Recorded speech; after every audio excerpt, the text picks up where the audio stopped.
차인쌤이 일부 마지막에서 자기 실현적 예언 얘기하셨었잖아요. 네. 저만 해도 은행이 부도난다고 소문나면 그 은행 바로 달려갈 것 같거든요. 그렇죠. 예. 금융시장은 늘 그런 우려가 있습니다. 근데 사실 지금 현재 세계 경제 위기와 관련해서는 가장 주목받고 있는 경제가 어디냐?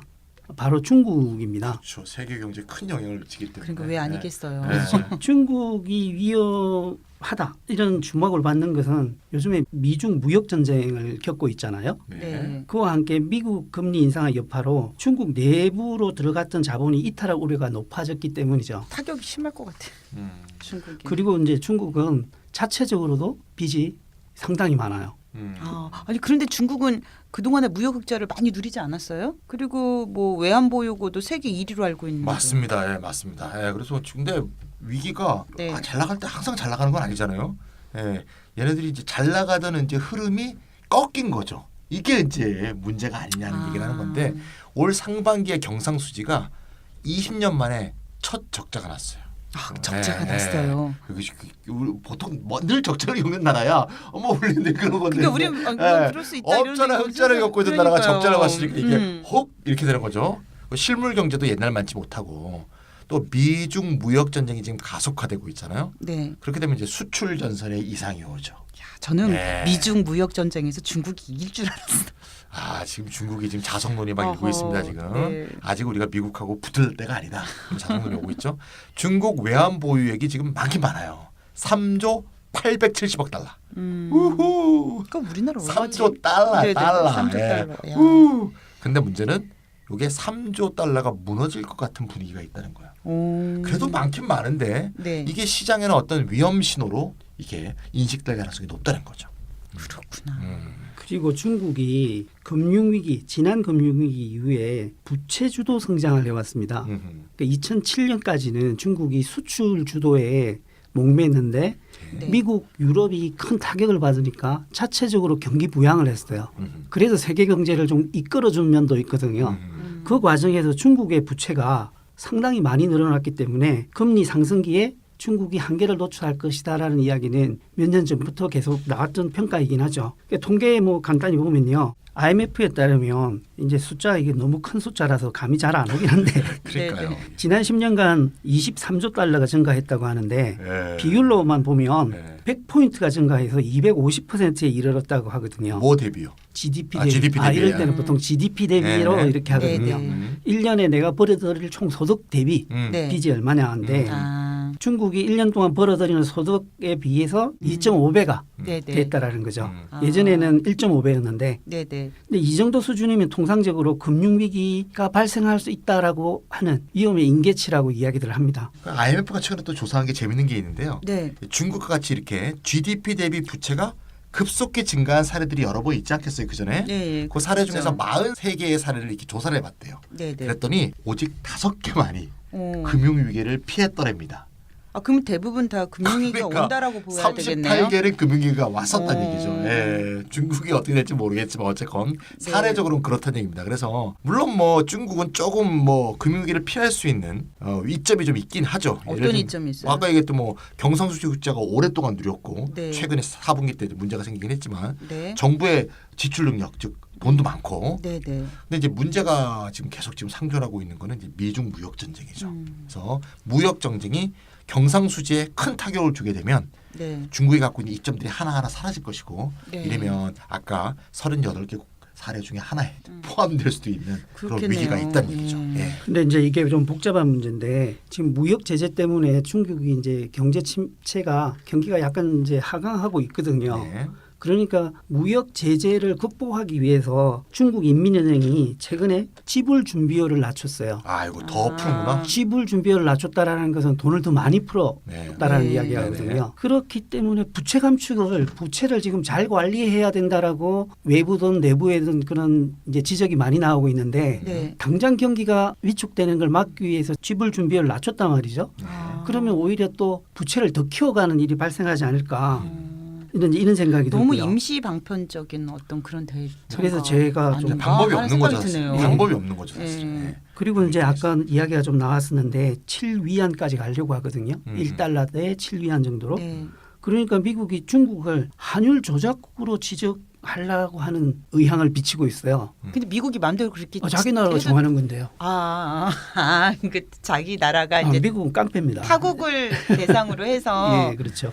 예, 아이고 참. 미국은 중국이 위안화 절하를 의도적으로 그렇게 하고 있다고 의심하고 있다는데 제가 볼 때는 수출이 잘 안 되니까 떨어지는 게 좀 자연스러운 건데 하여튼 미국은 지금 중국을 몰아세우고 있습니다. 자, 그러면 이참에 정리를 한번 해볼까요? 그러니까 2008년 금융위기 이후에 미국을 중심으로 경기 부양을 위해서 양적 완화와 저금리 정책을 사용했고 그렇죠. 그에 따라서 많은 돈이 풀렸다는 거죠. 그 중에서 많은 부분이 개도국 금융시장에 투자되었는데 미국이 금리를 인상하면서 그 자본이 회귀하고 있어서 개도국 통화가 급락하는 위기가 발생하고 있다. 이런 말씀이신 거죠? 예, 그렇습니다. 이제 여기에 아까 잠시 언급이 나왔었는데 한 가지 보태야 될 점이 네. 이제 2008년 글로벌 위기를 겪고 나서 중국이 대규모 그 부양 조치를 했지 않습니까? 했다고 네. 말씀드렸는데 네. 그것 때문에 상당히 중국 경제가 빠르게 성장을 했어요. 다른 나라들은 충격을 받아가지고 있을 동안에 이 기간에 중국이 세계 제1위의 제조업 기지가 된 거예요. 그리고 제2의 경제대국으로 확실히 올랐었는데 아까 말씀드린 것처럼 부채가 너무 많아지는 문제가 생긴 거죠. 그래서 그러니까 돈을 많이 벌면 뭐해? 부채도 같이 늘어나는데요. 그런 거죠. 근데 그렇게밖에 할 수 없었던 게 네. 2007년에 중국의 수출이 GDP의 9%를 차지를 했었는데 이게 세계 경제 위기가 오니까 6% 정도로 떨어졌거든요. 그럼 수요가 3% 정도 모자라지 않습니까? 이걸 정부가 빚을 내고 기업이 빚을 내서 대규모 투자를 한 거죠. 그러니까 대규모 투자를 하다 보니까 중국은 높은 성장을 했지만은 과잉 생산 시설이 발생하고 네. 그리고 부채가 늘어나는 또 다른 문제를 안게 된 거죠. 이제 이 상태에서 미국이 금리를 인상하고 환율 조작국으로 할 수도 있다라고 위협하고 있는 상황이 이제 초래된 거죠. 아하. 부채 늘은 얘기를 좀 더 하면 말이죠. 이게 네. 비금융 기업 그리고 또 지방 정부 빚이 많이 늘었다라는 그런 보도를 봤어요. 네네. 뭐 어차피 이제 투자를 많이 한다는 것은 결국 이제 빚을 가져다가 투자를 하는 경우니까 네네. 빚이 많이 쌓이게 됩니다. 그러면 이제 그 투자된 것이 생산돼 나오는 것이 얼만큼 시장에서 소화될 수 있을 것인가의 문제에서 항상 사실 자본주의 경제는 근본적 문제를 갖고 있죠.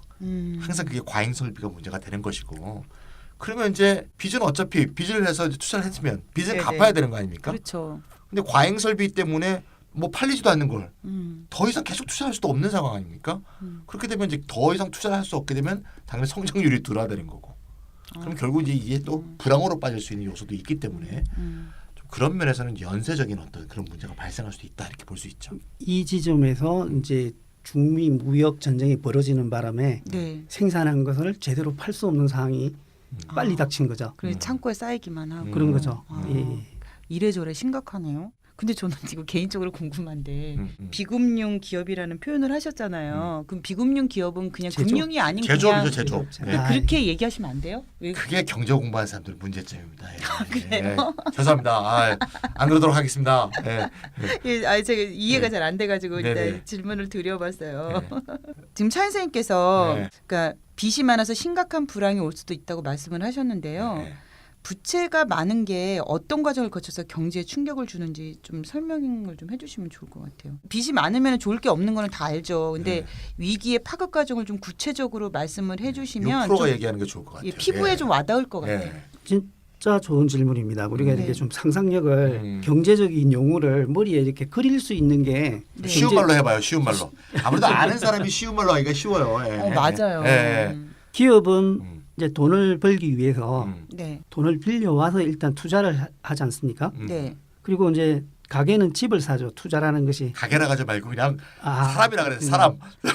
일반 집에서는 예, 그냥 가정집에서는 일반적인 사람들은 예. 네. 그러면 경제 내에는 일단은 부채가 많아지지만 네. 투자가 늘고 네, 네. 집값이 오르겠죠. 그렇죠. 네, 그렇죠. 그러니까 투자를 해서 또 수출을 잘하고 있다면은 네. 당연히 이제 주가도 오르게 되겠죠, 그죠? 그렇겠죠. 그렇게 되면 여기에 가게가 일반 집이 일반 사람들도. 개인이 일반 네. 사람들이 네네. 또 빚을 내서 주식에 투자하기도 하는 거죠. 그렇죠. 주가가 네네. 오르니까. 그러면은 이제 주식도 오르고 주가도 오르고 집값도 오르고 집값도 오르고 투자도 늘고. 네네. 다 좋거든요. 네. 네. 예, 소득도 늘게 되죠. 네. 투자를 할 동안에는 이제 일자리도 많이 생기니까. 네.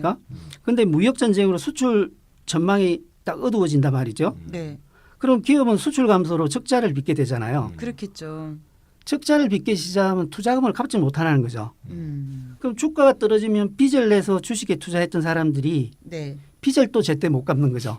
그러니까 빚을 내서 주식을 투자해. 그러니까 돈 되는 게 분명한데 돈 되는 것도 하지 그래서 마 이놈들아. 예. 기업과 가게에 빚을 내준 금융기관이 어려워집니다. 네. 네. 그럼 금융기관이 추가 대출을 안 해준다라는 거죠. 그렇죠. 안 해- 그러면 네. 진짜 사업하려고 하는 사람들도 네. 이제는 돈을 빌려가지고 사업을 할 수가 없게 되는 거죠. 그렇죠. 네네. 그게 또 부채에 의해서 뒷받침되는 집값까지 하러 가잖아요. 은행은 더욱더 대출을 돈줄을 재우는 거죠. 그렇게 되면 정상적인 기업까지도 생산 감소를 할 수밖에 없는 상황이 도래하게 되는 거죠. 아니 그러면은 일자리도 줄 거 아니에요. 그럼 그렇죠. 일자리 그렇게 줄면 연결이- 소득이 줄고 아하, 그렇죠. 아 그렇게 연결이 되는구나. 네. 그 소비도 줄고 저축도 주는 거죠. 아, 그래서 부채가 항상 경제에는 적신호가 될 가능성이 높죠. 그러네요. 예.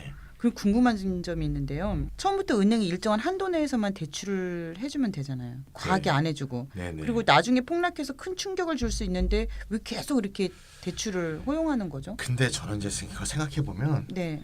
그게 자본주의 같아요. 아 그래요? 또 빌려주고 또 이자 먹고 저놈이 또 못 갚으면 또 이렇게 탕감 좀 해주다가 또 빌려줘서 또 갚게 하고 빚으로 빚을 또 갚게 하고 이래야지 네네네. 자기가 계속 돈을 벌거든요. 그래서 이 은행 보고 대출을 좀 제한하라 이런 얘기는 약간 뭐 고양이한테 생선 먹지 말라는 거 비슷한 얘기 아닌가 이런 생각이 들고요. 어쨌건 좀 과도하게 대출이 되는 건 경제에도 또 안 좋은 영향을 미치니까 그래서 이제 미국 중앙은행 입장에서는 지금 네네. 금리를 인상하려고 하는 거겠죠.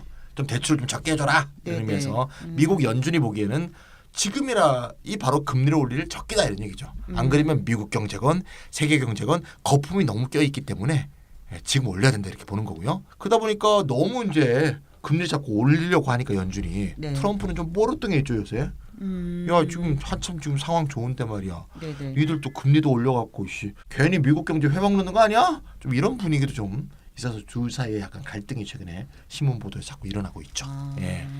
그래서 아까 이제 그 마돈나님이 네네. 미국이 금리를 안 올리면 될 거 아니냐라고 말씀하셨잖아요. 네. 지금 개도국 위기가 네네. 그때 올리려고 하는 이유가 이제 너무 많이 빌려준 것 같다라고 또 스스로 생각하고 있는 거죠. 아. 근데 그 적절한 지점이 언제인지는 아무도 네. 모르는 상황인 거고요. 아무도 몰라.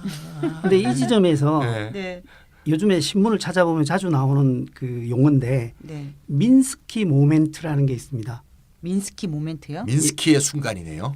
그렇죠. 아. 민스키라는 경제학자가 있는데 이 사람이 네네. 이야기한 거거든요. 음. 이 사람이 미국의 경제학자인데 금리를 낮춰가지고 돈을 대출해주고 위기 오고 다시 그 수습하고 하는 그 사이클에 대해서 이론화를 한 사람이에요.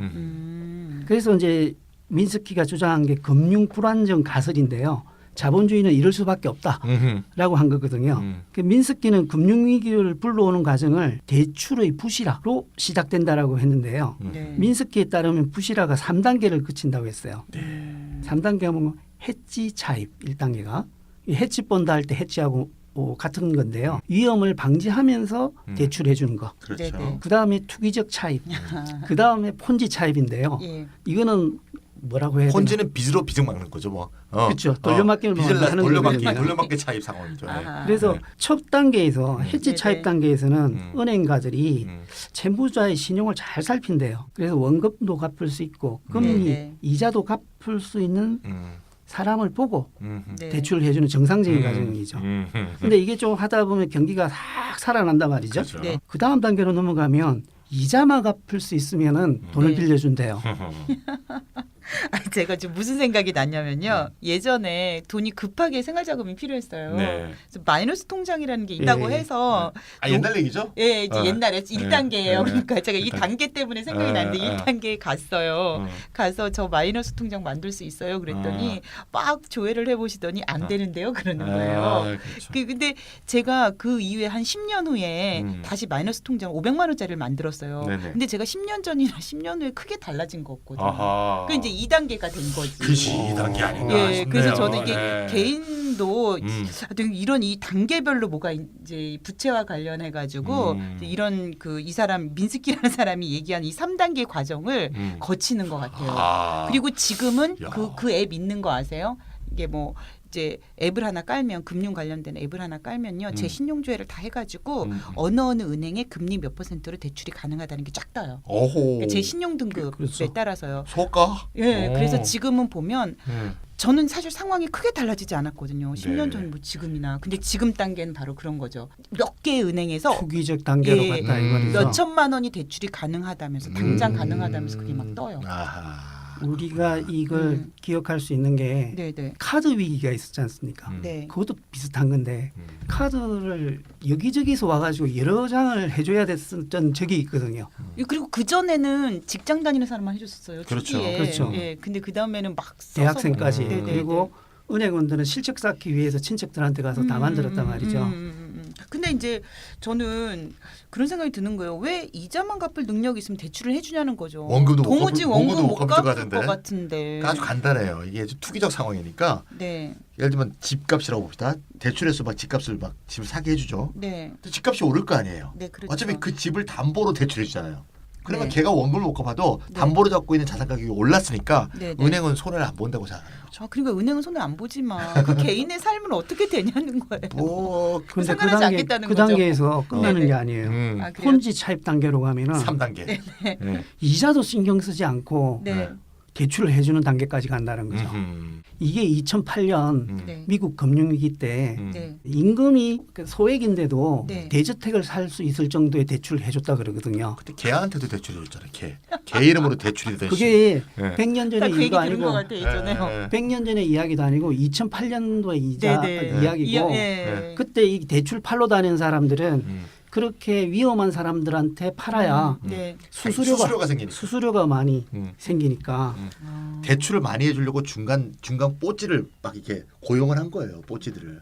무슨 뽀찌가 뽀찌라고 뭐예요? 그러니까 뭐야, 중간 그 얘기 거래인 뭐예요? 에이전트 대리인들. 네네네. 걔네들은 그게 직업인 거죠. 대출해주고 네. 중간에서 수수료 받고 수수료 은행으로부터 받고. 은행은 대출을 막 걔네들이 막 유도를 하는 거죠. 나중에 이제 돈 수수하려고 가봤더니 걔가 멍멍멍 하고 그 걔가 걔더라 이거지. 예. 아 못됐어 네. 진짜. 그런 상태에서 네. 네. 자산 가격이 폭락을 하면 그때가 바로 민스키 모멘트라는 것인데 이 민스키 모멘트라는 한 것은 집을 대출해 가지고 네. 샀다가 집값이 폭락하는 바람에 네. 원래 있던 원금도 못 갚는 상황인 원금도 거예요? 못 받으니까 원래 있던 네. 작은 집까지 팔아야 되는 그렇죠.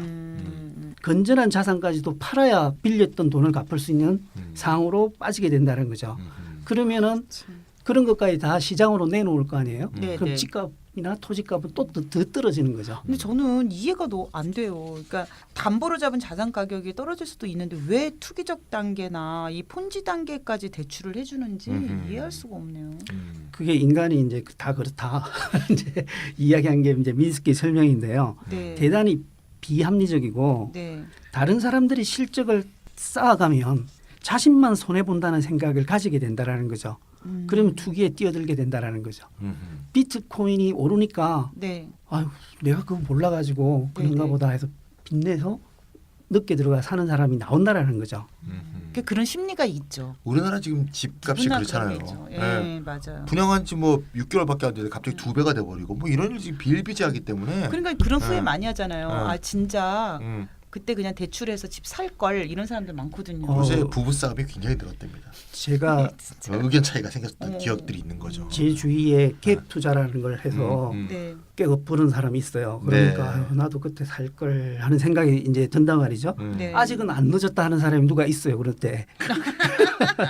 아니 혹시 그런 사람 아니에요? 이렇게 중간에 이렇게 거래하는 사람들. 그래서 이제 중앙은행이 금리를 낮추면 네. 싼 금리를 이용해서 큰 수익을 올린 사람이 나오거든요. 네. 그러면 중앙은행은 약간 경기만 부양시키려고 낮췄는데 큰 수익을 올리기 위한 투기적인 이유에서 돈을 실제로 빌리는 사람들이 더 많이 생기게 되는 거죠. 이게 아까 캐리 트레이드하고 똑같은 건데 네. 근데 자본주의에서 네. 시장 경제에서 하나하나 통제를 할 수는 없거든요. 아. 이자를 낼 의사만 있으면 빌려줘야 되는 거지. 네. 너는 안 돼. 이렇게 하기가 참 힘든 일이거든요. 민스키는 이런 게 반복된대요. 그러니까 사람도 이게 네. 기억을 잘 못하는 거죠. 사실 그러니까요. 2008년도 한 지 10년밖에 안 됐잖아요. 네. 그러니까 그러니까요. 2008년 겪었다고 사람이 안 겪는 것도 아니고 네. 사실 뭐 대공황도 겪었는데 2008년 또 올 줄 알았나? 그래서 이 위기가 한 번 있었더라도 사람들은 그 얘기를 자꾸 반복하게 되고 비합리적 동물이니까 네. 이번에는 뭐 그렇게까지 되겠어? 그때 그냥 그랬지? 네. 이런 식으로 사람들이 행동하면서 하는데 이 민스키 모먼트 얘기를 하니까 우리나라 사람들도 이 방송을 듣는 분들도 그럴 것 같아요. 네. 야, 민스키 모먼트 가면 큰일 나겠다라고 생각하는 사람하고 네. 아이 그런 모먼트 좀 왔으면 좋겠다는 생각으로 좀 갈려져 있을 것 아, 같은데 그 아무래도 그럴 것 그만큼 같아요. 세상이 이게 네. 자산이라는 거, 네. 사유재산이라는 거 이런 게 네, 네. 사실 사람들을 가르고 있는 거죠. 사람들의 의식을. 우리 그건 그러게요. 냉엄한 것 같아요, 사실은. 예. 그럼 우리는 그럼 이게 인간의 숙명이라고 생각해야 되는 거예요. 그 민스키가 네. 왜 어느 때 민스키 모멘트가 발생할 수 있는가를 이야기할 때 네. 기술 혁신이 많이 일어날 때라고 이야기를 해요. 지금이네요. 예. 네.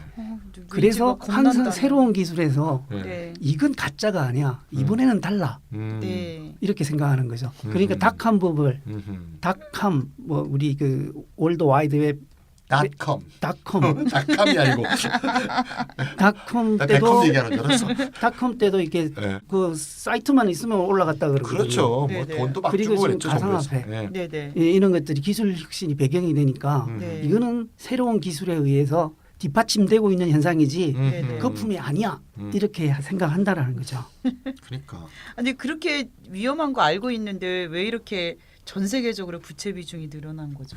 그래서 이제 규제가 필요한 거거든요. 규제를 해야 되는데 그래서 이제 우리나라 요즘에 이제 사실은 금융 위기 때문만 아니고 집값 잡기 위해서 하는 네. LTV 우리 예전에 했었죠. DTI 뭐 담보 인정 비율, 총 부채 상환 비율을 이렇게 정하지 않습니까? 이런 정하는 게 그런 규제 중에 하나고 은행에도 이런 다양한 기준들이 있기는 하죠. 부채가 늘어나는 이유는 또 여러 가지가 있는데요. 네. 섀도우 뱅킹이라고 그림자 금융. 저 이거 들어본 것 같아요. 예, 최근 중국 관련해서 얘기가 많이 나오고 있어요. 네. 그래서 이것도 이제 문제가 되는데 이 섀도우 뱅킹이라는 게 뭔가 하면 네. 은행이란 건 좀 전에 이제 지금 2%가 규제를 많이 해야 된다. 뭐 LTV라든가 DTI 같은 것도 다 금융권에 대한 규제 아닙니까? 네. 근데 이런 규제를 하면 은행은 적용을 받아. 음. 근데 이런 규제를 아무리 해도 적용을 안 받는 그런 금융기관들이 현실 자본주의는 많거든요. 예, 예를 들면 이제 뭐 투자은행이라든가 저뭐 저축은행? 아니 저축은행 말고 투자은행. 투자은행. 네. 아. 또 헤지 펀드라든가 이런 이제 금융기관이라든가 이런 애들은 직접적 금융기관이 아니거든요. 네. 예. 그러니까 금융규제의 직접적 대상이 아니죠. 또는 뭐 MMF라든가 ABS 같은 금융상품들도 보통의 저축상품하고는 다르지 않습니까? 네네. 그래서 이런 거는 사실상 뭐 돈을 빌려주고 돈이 수수가 왔다 갔다 한다는 면에서는 금융하고 비슷한데 네네. 실제로 눈에 잘 띄지 않고 본래 모습과 비슷하지만 눈에 잘 띄지 않는다고 그래서 섀도우 뱅킹 이렇게 말하는 거죠. 다시 말하자면 은행 규제를 한다 하더라도 네네. 규제가 먹혀들지 않는 규제의 사각지대다 이렇게 볼 수가 있어요. 아. 그래서 중국이 은행권에 대한 감독을 강화했더니 네. 오히려 섀도우 뱅킹이 늘어나더라. 더 활성화된다는 얘기네요. 그렇죠. 아무래도 예. 돈이 필요한 사람들이 존재하는데 네. 돈줄을 재면 네. 그렇다고 총 이 대출 규제가 사실상 이루어지기가 어려운 그런 경제 환경에 놓여 있다는 얘기죠. 그것도 위험한데. 예. 이걸 극단적으로 이야기하면요. 네. 노름판에서 네. 그 자리에서 돈 빌리는 거하고 똑같은 거예요. 갑자기 지금 6%를 규제가 안 돼요. 얘기하니까 규제가 안 돼. 생각난다. 얼마 전에 제 지인이 네. 경매하는 데를 갔대요. 오. 이제 집 경매를 하는데 왜 경매 해가지고 이제 딱 낙찰이 되잖아요. 그렇죠. 근데 그 자리에서 바로 돈을 대출해주겠다라고 네. 하는 사람이 이렇게 명함을 주더라는 네, 거예요. 그럼요. 그래서 만약에 경매로 집을 사려면 그냥 지금 현재 돈 없어도 되니까 그냥 낙찰을 받아라. 그다음에 거기서 돈 바로 그 자리에서 빌려서 그 돈을 넣고 그다음에 이제 전세 빼면 그때 갚아라. 아니 자동차 사서 자동차 등록하러 가려면 그 바깥에서 자동차 담보로 대출 받으라고 쫙 써 있어요. 네. 난 너무 무서워. 그때 그런 네. 투자를 할 사람은 어떤 사람이면 되는가 하면요. 네. 자기가 무일푼이어야 돼요. 왜요? 그렇게 빌려가지고 네. 경매를 샀잖아요. 네, 근데 네. 경매가 폭락을 해가지고 네. 집을 그 빌린 돈을 못 갚아도 네. 다시 팔 네, 자기 네. 자산이 없어야 돼요. 아. 잘못하면 원래 자산까지 팔아가지고 잃어버려야 그 되니까. 빚을 아. 그게 민스키 모멘트라는 거죠. 그러면은 그 그림자 금융은 어떤 식으로 운영이 돼요? 그게 이제 아까 말씀드린 대로 네. 뭐 극단적으로 말한 게 제가 그림자 금융의 극단적인 예가 노름판에서 네. 경매하는 데서 돈 네, 빌려준 거랑 마찬가지라고 한 건데 네. 그거는 뭐 다양한 기술과 다양한 상품이 있죠. 음. 근데 은행에서 이렇게 우리가 대출 받아가지고 하는 것보다는 하고와는 다른 거죠. 이자율도 높고 네. 또 그리고 뭐 안전도를 충실하게 네. 평가해서 빌려주는 게 아니거든요. 음. 그래서 이제 외국 언론에서는 중국의 그림자 금융에 대한 지적이 나온 지는 상당히 오래됐습니다. 오래됐는데도 1년 지나도 아무 일이 없고 또 1년 지나도 아무 일이 없고 3년 지났는데 2014년에 이게 많은 지적이 나왔거든요. 네, 네.